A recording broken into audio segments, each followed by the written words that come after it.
Hello friends, Deepa की अतरंगी बातों की दुनिया में आप सबका एक बार फिर से स्वागत है।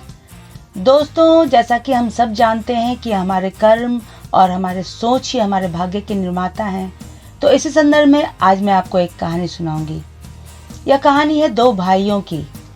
बड़े भाई को नशे की लत थी और वह नशे की अवस्था में अपने परिवार के लोगों को मारता पीटता रहता था। परंतु छोटा भाई एक बहुत ही सफल व्यवसायी था। उसका कारोबार बहुत ही फल फूल रहा था और वो शहर के सफलतम बिजनेसमैन की लिस्ट में शामिल था। जब लोगों ने उससे ये कारण जानने की कोशिश की तो बड़े भाई ने कहा कि हमारे पिताजी को नशे की लत थी और वो नशे की अवस्था में हम सबको पीटते थे। तो मैंने उनसे जो सीखा मैं वही बन गया। वो मुझे जब भी पीटते थे तो मुझे लगता था मैं भी जब बड़ा हो जाऊंगा तो मैं भी ऐसे ही सबको पीटूंगा। परंतु जब छोटे भाई से पूछा गया तो उसने कहा कि हाँ, मेरे पिताजी को नशे की लत थी और नशे की अवस्था में वो हम सबको बहुत पीटते थे। परंतु जब भी मेरी पिटाई होती थी मैं यही सोचता था कि मैं बड़ा होकर पिताजी के जैसा कभी नहीं बनूंगा, मैं कभी नशा नहीं करूंगा और मैं अपने परिवार को बहुत प्यार करूंगा। पिताजी जब भी मुझे डंडे से पीटते थे तो मुझे बहुत दर्द होता था और तब मैं यही सोचता था कि मैं अपने जीवन में कभी किसी की तकलीफ का कारण नहीं बनूंगा। दोनों भाइयों ने एक ही जैसी परिस्थितियों का सामना किया, परंतु दोनों ने अलग अलग तरीके से रिस्पॉन्ड किया। एक सफल इंसान बन गया और एक असफल रह गया।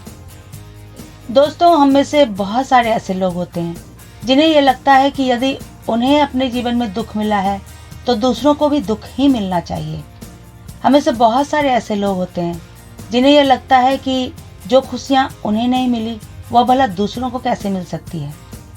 परंतु बहुत सारे ऐसे लोग भी होते हैं जिन्हें यह लगता है कि जो तकलीफ उन्हें मिली है वह किसी और को ना मिले। दोस्तों, हम सबके जीवन में अनेक प्रकार की परिस्थितियाँ आती रहती हैं, परंतु मैं बार बार यही कहती हूँ कि उन परिस्थितियों के प्रति हम रिस्पॉन्ड कैसे करते हैं इसी पर निर्भर करता है हमारे आगे की ज़िंदगी।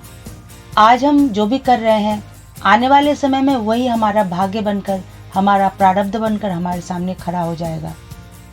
अगर हमारे साथ कुछ भी गलत हो रहा है तो सबसे पहले हमें अपने अंदर झांक कर देखना चाहिए, और अगर हमें यह लगता है कि हम सही हैं फिर भी हमारे साथ कुछ गलत हो रहा है तो हमें अपनी अच्छाइयों के साथ अपने लिए एक नई राह तलाश कर लेनी चाहिए। तो दोस्तों, अंत में मैं यही कहना चाहूँगी कि दूसरों की ज़िंदगी आबाद करते रहिए, खुद की ज़िंदगी भी आबाद हो ही जाएगी। ऐसी ही कुछ अन्य तरंगी बातों के साथ मैं फिर से हाजिर होंगी। तब तक के लिए बाय बाय।